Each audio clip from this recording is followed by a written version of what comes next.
You are listening to the Digital Parent Podcast with your host, Ced Lewis.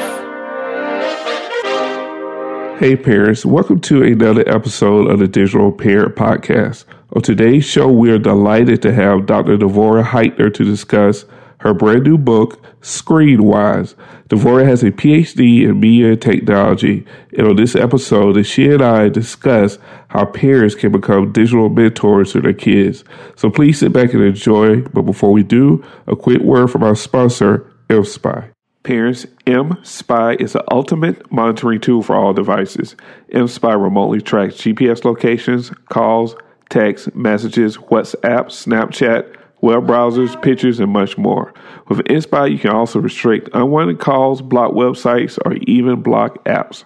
Go to mspy.com for more information. Hey, Devorah, welcome to the Digital Parent Podcast. We're so happy to have you on our show today. Thanks so much for having me.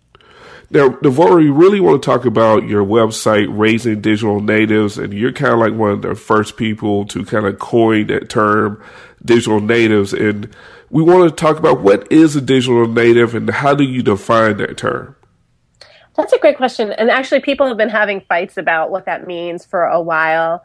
So I would say for me, it's the kids who grew up in the real intuitive age of media, the smartphone and the tablet era, the kids who can make a video and take a selfie before they can talk or, before they can read, certainly. There are other people who have different ideas about what that means. And I think some people would also say that the digital natives are digitally naive, right? That they're, that they don't know everything. And that is one of the things that I'm trying to help parents and educators understand is, yes, they can make a movie when they're 4, on your smartphone or on the tablet, but they also still need a lot of guidance. Despite their tech savvy, they still need help understanding some of the ethical and social implications of what they're doing. So these are like the kids that were born with the iPad given to them at birth. Exactly.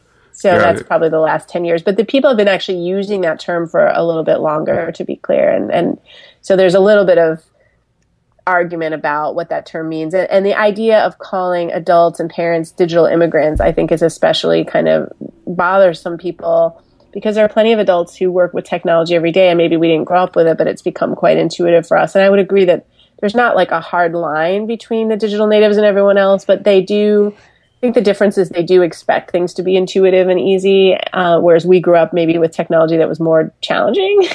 So we can kind of accept some of the challenges a little bit more easily. I think they get really sometimes frustrated and disappointed when technology is not seamless.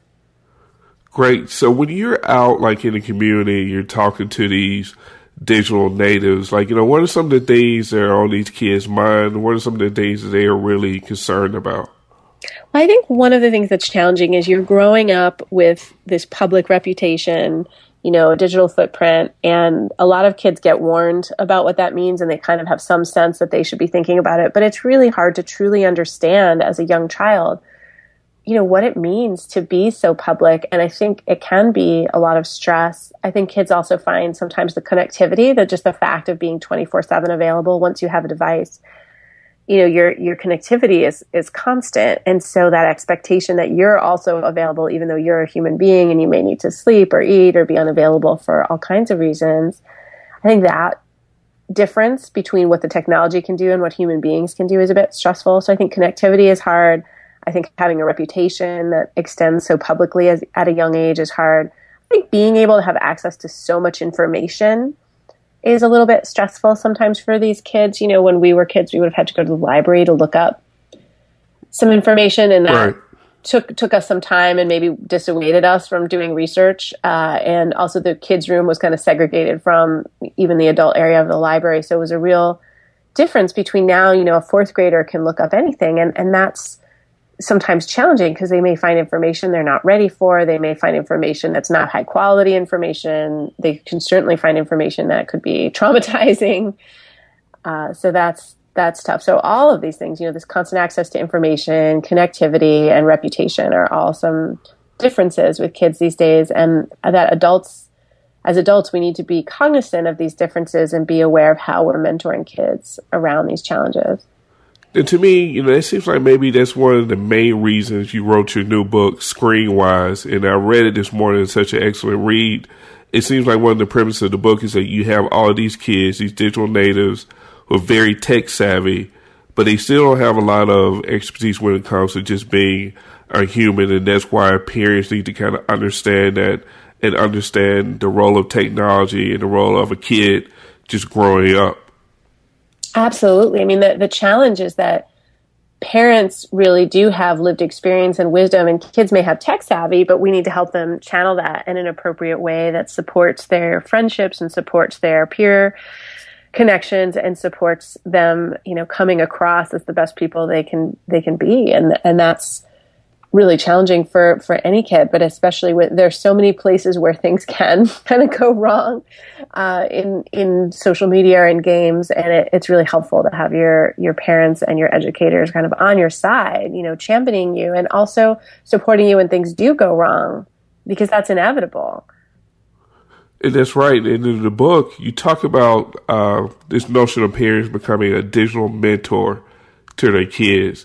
So when you talk about being a mentor to your child from a digital standpoint, what does that look like? How can parents become like a good digital citizen in front of their child so their child have the best habits moving forward?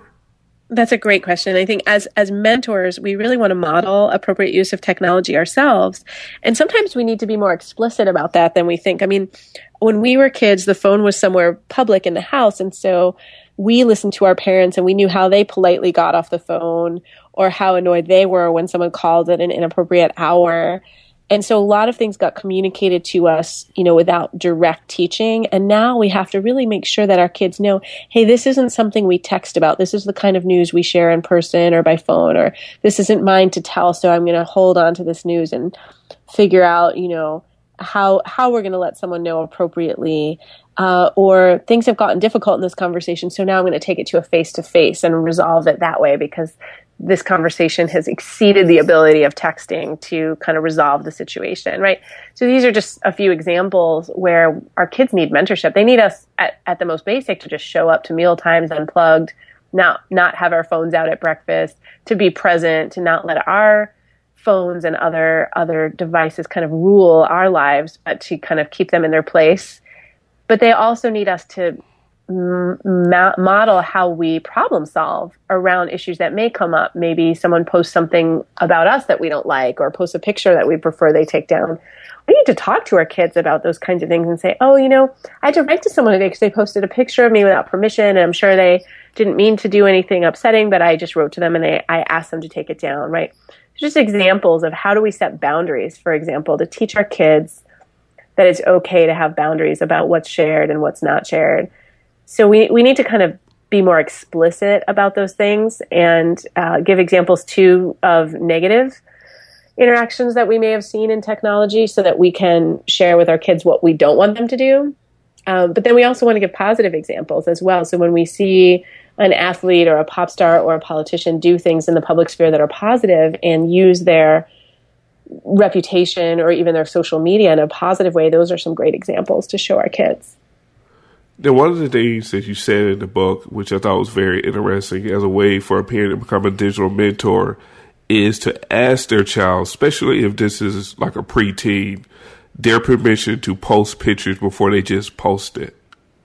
I think that's so crucial because it really sets up a very respectful boundary with your child, and giving them the opportunity to say no, like, no, mom, don't post my picture, also models for them that it's okay to have boundaries with their friends, because once they can use those boundaries in the family, they can also ask their friends permission or say no to a friend. And it's going to set up a lot of trust. Parents are always amazed how much more their kids trust them when they start asking before they post their pictures, because it's a subtle kind of intrusion on the trust between parent and child, but it's something that's kind of affecting a lot of families. And so it really helps. And it's a great conversation also to start to wrap the family's mind around what's so public. So the child might say, well, I don't know if you can share that on Facebook, Mom. Who is on your Facebook? And that's actually a really great question, right? For everyone to be considering, like who is in your public, whether it's your parents' social media or the kids' social media, and what are the rules about that? When kids first get on social media, our their parents, giving them some criteria for who should you friend. It's 100% right. And I think the other point, because for those parents who are not tech savvy, you talk about the need to create some kind of like digital village within the household or within the neighborhood to educate parents about different social media sites, different apps, different video games.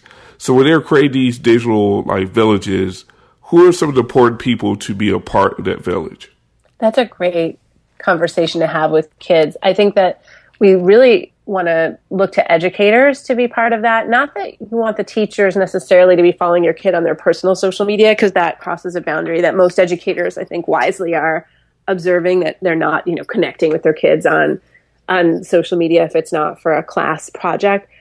But you do want to be in conversation with them about some of the things they are doing in school. And then if you have older relatives, if you have personally nieces or nephews that are your children's older cousins, or if you have even your own siblings, if they're, and I'm saying younger because a lot of this is generational. It's not always someone that's younger. It could be someone in your own peer group that's close to your child, but maybe they work in PR or marketing and they're very savvy about some of the newer social apps, for example. That can be someone who can be a little bit helpful to you in terms of, for example, mentoring you on the games your child is playing or new social apps. So when you're curious about, tell me about Musical.ly or Snapchat, there may be someone in your life who knows and can help you decide, should my fifth grader be using Musical.ly? Should they be using Snapchat? What can happen in these spaces? And if you're really an abstainer, I've met some parents who aren't on any social media at all and have a very minimal presence online. Maybe those folks can connect with your kids in those spaces because they're a trusted adult. And having your child knowing that they're there could be a nice way for your child to feel like they have some support in those spaces and some mentorship and someone to have conversations with. You know what? I think that's a great point because, one of the things I see when I'm out doing, presentations that you always have those 2 parents or 3 parents that say, I don't know anything about technology. I'm totally off the grid when it comes to social media. You always wonder, how does that impact the child that they're raising, because you don't have anybody in the household to be a mentor to that kid when they see inappropriate things on the internet or they're involved in inappropriate situations. Exactly.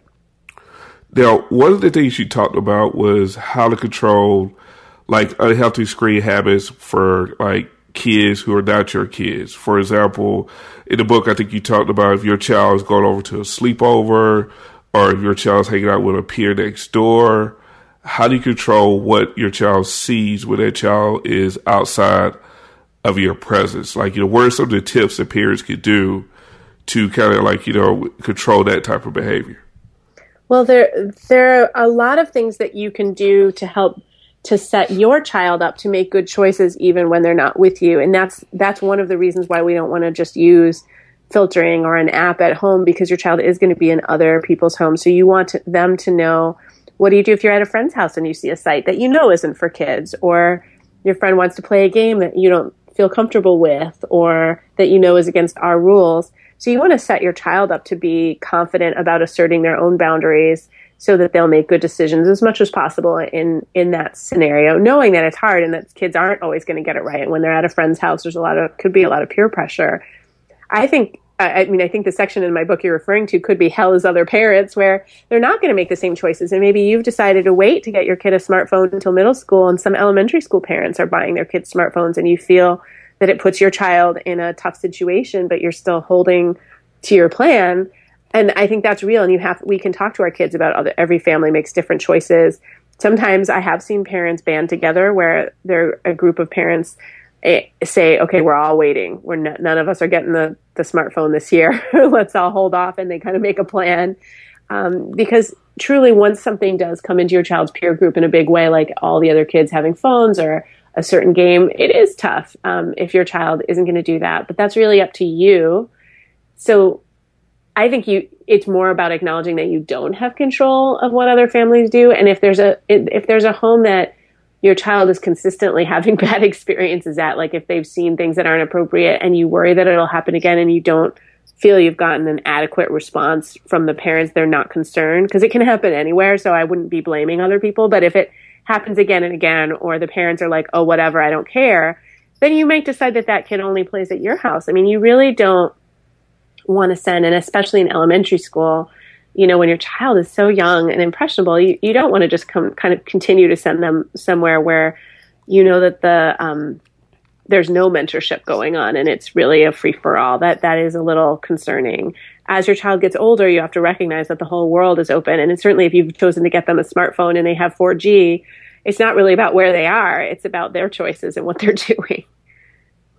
So, as you say that, I'm sitting here thinking, I know we teach our kids what to do right. We tell them, if you're over to somebody's house, don't go on this website, that website, or if somebody is showing you something inappropriate, tell them no. I mean, we tell them what to do, but do we actually teach them? Should we be doing more role plays with our kids to, show them how to navigate certain situations? So if your friend shows you a nude picture, this is what you should do. And let's role play it. I'm going to be your friend. I'm going to show you something on my phone. What are you going to do once I show you this on my phone? Should we be getting that deep into teaching and the mentoring with our kids, opposed to just telling them different things, but actually showing them and demonstrating with them how to handle very specific situations? I think role playing is great. I think depending on the relationship, that could be hard to do at home. Ideally, scouting or in the social and emotional advisory at school, or if you're in a religious community where your kid's in a youth group, and those are great places. I think, for me as a parent of a single child, I think my kid would really side-eye me if I tried to sort of role play a situation at home. And I think that a youth group leader might get a little more traction with that kind of thing. But you may be able to pull that off as a parent, in which case, my hat is off to you, because I think that is a tough thing to do at home. But I do think role playing a peer pressure situation with something like pornography or any kind of media is it's a great idea. I think that that particular method might be tough to do in some families. But I think just talking to kids, even before you get on a group text, I could see, and I suggest this in the book, in my own parenting style, I could see more co-creating solutions or just troubleshooting, hey, what are you going to do if you get on that group text and some kids are saying mean things about another kid? What's your plan going to be? And that, just having that kind of conversation. I think before any new social media, before group texting, before playing a game for the first time on a public server, just asking your kid, coming up with some of the things that are likely to go wrong. I'm not even going to say could go wrong, because these are likely to go wrong. It's likely that your kid is on a group text and someone will say something mean. It's likely that they're going to be on a public server and someone will be at minimum not that nice, right? Right. So those are almost guaranteed to happen.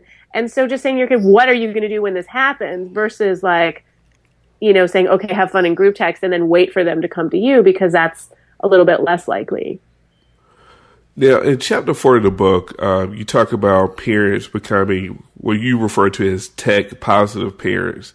And you give an example of how to use apps to use apps for digital calendars to kind of teach kids responsibility, things of that nature. What are some other ways that, parents can become these tech positive parents for their kids? I think that's a great conversation to have, is what are the tech opportunities that you can share? Can you plan a family trip together?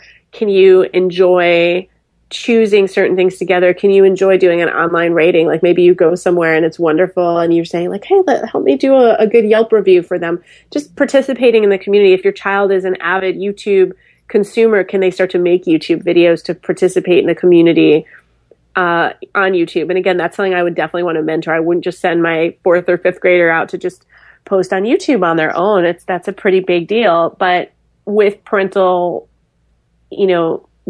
conversation, with mentoring, it could be a very positive experience for your child to share publicly or semi-publicly. Maybe you share, on a closed channel and you think about who you share that with. So those are very positive conversations. I've seen kids teach their parents apps. So if your kid is using the Google suite, and a lot of schools are teaching kids how to collaborate via Google Apps and Google Docs, that's a wonderful set of skills. If you don't have that skill set yourself, you may really benefit in your own work from having your child teach that to you. So letting the child be the teacher some of the time is also very positive. And absolutely a shared digital calendar. For my family, it's essential. And we're just starting to teach our 2nd grader a little bit about calendaring. He's not maintaining a personal calendar yet at all, but we're just teaching him a little bit about how we start to do that. And as he gets older, he'll be able to work backwards from due dates of assignments and other kinds of things. And I think another point that you bring out, I think is in chapter 4 of Screenwise as well, when you talk about unplugging and kids becoming creators instead of consumers. Because one of the things, Devorah, I always worry about is that we have so many kids who are watching a ton of videos on YouTube. They're constantly on Instagram. They're constantly on Musical.ly and all these other different apps. But, where are the creators? Where are the kids who are actually the ones who are creating the content opposed to curating the content? Well, we want our kids to create in balance with consumption. So some consumption is great. I mean, I love to watch my shows on Netflix, and I don't think that consuming, whether it's reading a book, watching a movie, listening to music we love, is a bad thing. But we want to consume in balance with creation and participation. And so we want to teach our kids to do that. And so one thing I would do is if my kid is watching, a YouTube channel about how to cook or something, and they're all about cooking shows, could they make some dinner? Could they do something useful with that interest in cooking? And so just sometimes it's simple about how can we take this into the real world, or how can we participate in a new way in the digital world? If a lot of kids are watching gaming videos, particularly in the Minecraft community, could they make a video themselves? And what would they learn about what's necessary and positive in that community for making something versus, what they learn from just watching other people? Now, one other thing I loved about the book is you're one of the few people to talk about these one-to-one programs in schools when it comes to screen time. Because, the question I have is, as a parent, if we're spending so much time to decrease screen time in the household, where we're trying to monitor the amount of time our kids are on the internet, but if your school has a one-to-one program and everybody's given an iPad or everybody's given some type of a Chrome laptop, is there a situation where, it's kind of like, a defeated purpose where these kids are going to be on the computer all day long in school? It's going to kill the momentum you have at the household to decrease screen time? Well, I'm not necessarily a huge advocate of simply decreasing screen time in the first place. I think, and kids are one-to-one at school. So I think looking at it as screen time is a problem. We need to be really looking at the quality of what kids are doing, with digital tools, and not just the quantity, because they may be writing a paper, they may be making a movie. Now, we don't want them doing those things at the expense of sleeping or eating. So clearly there has to be some balance with digital activities and sort of other activities of daily life. We want them to see their grandparents. We want them to do their homework. But if their homework is on a screen, on a tablet or a Chromebook or whatever, that's not necessarily a problem. The only challenge there is, are they getting distracted? Or do they have multiple tabs open?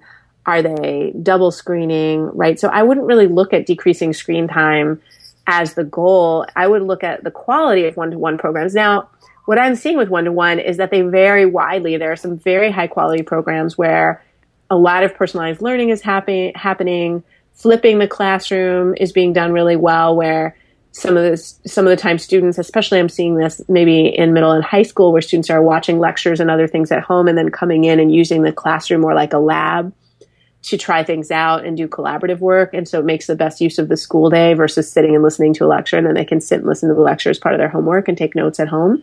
So that's a very positive use of one-to-one technology. And I'm seeing other positive uses, collaboration, as I mentioned, the Google suite of sort of applications. I am also sometimes seeing schools and districts kind of rush into it because they feel pressure that other schools are doing it. And I think eventually it will be a good thing in those schools. But it's true that sometimes teachers, the schools are spending a lot of money on the equipment and maybe less money on professional development. So that's where I get nervous as a parent, and I understand when parents are nervous. And when parents have those concerns, I think they should respectfully and thoughtfully kind of share them with administrators and teachers at their child's school, and just really ask to see curriculum or ask to see more about the model of what's happening with technology at school. Because I think there is this sense of technology at school is great. And I have an article coming out in EdSurge saying, hey, sometimes kids don't love technology in school. Sometimes they're even skeptical. And I think in general, kids are very tech positive. So we have to look very, with a qualitative lens at these school programs. I think in general, they can be a very, very good thing. I'm definitely seeing amazing things happening in a lot of 21st century schools. Should we just rush and give everyone at a school a Chromebook or an iPad just to say we did it? Of course not. That is not a great idea, and it will lead to a bunch of potentially more distracted kids and stressed out teachers feeling like they're not adequately prepared. And even in the most successful one-to-one school, the tech isn't out all the time. The kids are sometimes doing other things, and I think it's a very confident tech integration program where the teachers feel like they don't need to be using the devices 24/7. And that's confidence when they feel like they know what they're doing. If they feel like they're being judged on how much they're using the tech, that's a very limited way to judge the quality of a tech integration program. Are you concerned at all with like boundary issues when it comes to one-to-one programs? Because in the news is like every other week we see a teacher that does something inappropriate, with a student. Do you feel that this could be potentially a gateway to that happening a little bit more often? I don't. I think that we just hear about things more because social media means that these are in the spotlight. So I don't believe that this issue is getting worse necessarily. It's just making us more aware. Sure. One last question. When it comes to the debate of mentoring versus monitoring your kids' social media sites and apps, where do you stand in that debate? Well, I'm definitely for mentoring over monitoring. I think if we are monitoring our kids, we certainly don't want to do it surreptitiously. We want them to know that we're there and they can use us as an excuse for positive behavior. Like I have to get out of this group text. You guys aren't being nice. And hey, my mom looks at my phone. So I think that can be positive. But we just need a long-term plan for getting out of that monitoring mode and into mentoring and supporting, because ultimately we're not going to be reading our kids' texts or social media updates, every second when they go to college. So if they're 13 and we're reading their texts, we need to have a plan for backing off from that. And the opportunity for mentorship is ongoing, right? It's a different conversation when they're 8 and they're playing a game with friends. It's one conversation. When they're 12 or 13 getting on social media, it's a different conversation. When they're 15 and they're dating and they're texting with their sweetie, that's another conversation, right? So there's all different levels of a mentoring conversation. And I think if you just put an app on their phone and say, okay, my job here is done, as tempting as that is, I think it's a parenting fail, because it makes us feel like we've done something that we haven't, which is we need to be in an ongoing conversation with our kids about the role of technology in their lives. What do you think is the best age to start mentoring? Is it 2, 3, 4? I mean, we're modeling. At that age, it's mostly modeling. And then as we construct rules, so they see us. If we're texting and driving, our 3-year-old might see, our 5-year-old is seeing, right? If we're showing up at meals, if we constantly give them a device to shut them up, and we have no other plan up our sleeve. So I think I, like any other parent, has at sometimes used a device as kind of a way to keep my kid contained and quiet and focused, for example, on a flight. Right. And I think that can be a really good use if it's intentional, but I don't think we want to go to a place where every single time our kid has to wait for 2 minutes, we're handing them a device, because we're not teaching them any waiting skills, any patience. So I think those kinds of things are how we mentor our youngest kids. We're making thoughtful decisions about when we're handing over the devices, when we're not, what kinds of apps they use. We want to look for high quality apps. Just a whole other conversation of what that looks like, because there's a lot of dreck even in the education part of the App Store. And then as they get older and start to play games with friends and watch TV and other content on YouTube, we really want to talk about what is appropriate to watch, what's not appropriate, what's interesting, why some things are funny, right? And that's when we really start mentoring our kids, so as they get more into content discernment and creating. But we're really always mentoring, because even when they're little, all the decisions that we make about their access and the way we choose to use tech around them is all being processed by our kids, and it's all part of our family culture of technology. You know what, that brought up something, because one of the things you definitely talked about in the book that was a little bit very unique. You talked about the difference between this Playpen analogy and the playground analogy when it comes to technology. Do you want to quickly explain the difference between the two? I have to give credit to Marina Bears, who, fellow TEDx speaker. She's a really smart researcher. Yes, phenomenal. She coined that that expression or that phrase, playpen versus playground, and you can see it in her TEDx. And she's a researcher about children's apps and games, and she talks about the way an app that's a playground will just kind of contain your brain and probably won't grow with you. It's like putting your kid in a playpen, right? It'll contain you, but it's not really a learning place. But it'll hold you for a minute. Whereas a playground there is some risk, there is some challenge. You may get in over your head, right? Just like you could, fall off the slide or meet a kid in the sandbox who's throwing stuff. But it's also a much richer experience. You're going to want to be there for longer. There are different experiences there for a kid at 3 than there is for a kid at 7.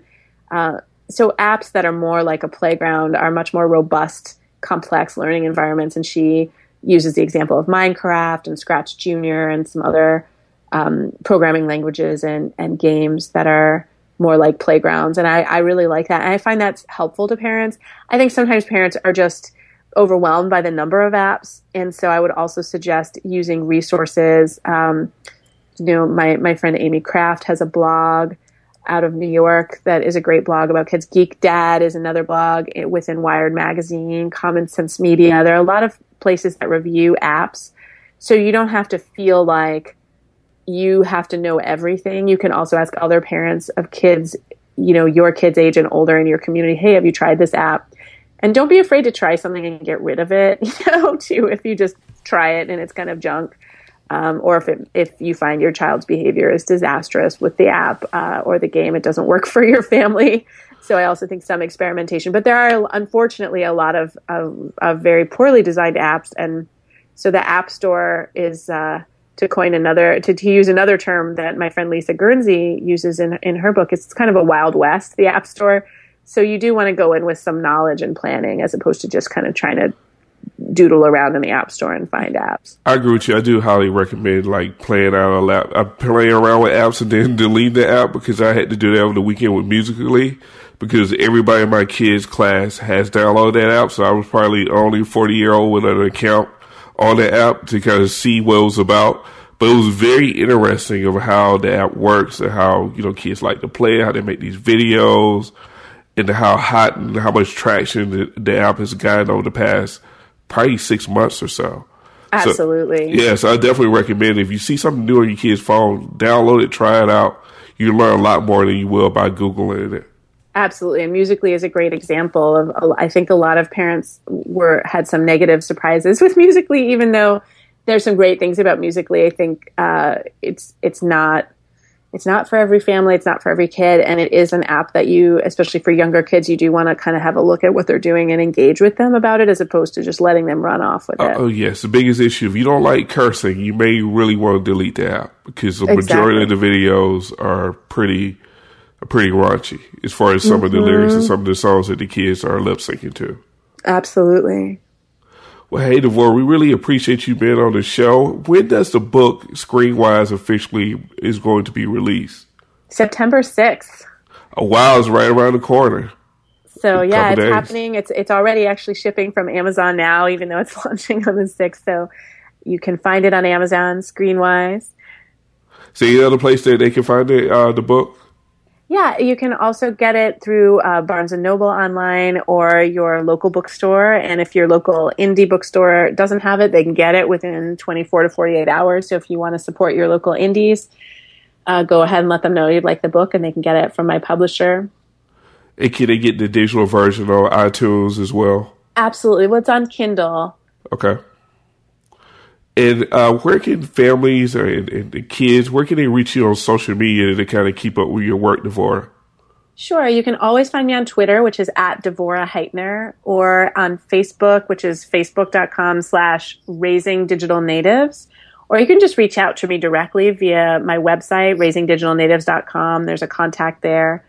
So those are the places I hang out on social media the most. Well, hey, Devorah, thank you for being on the show, and we wish you the best of luck on September the 6th.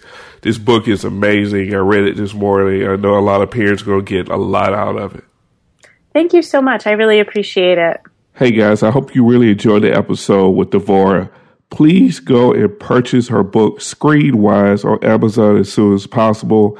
The Amazon link is actually going to be in the show notes for this episode. And if you go to the show notes, you will also have a link to receive the first chapter of the book for free. You get the entire first chapter in a PDF emailed to you. And we also have another freebie, which is a link to the How Screenwise Are You quiz.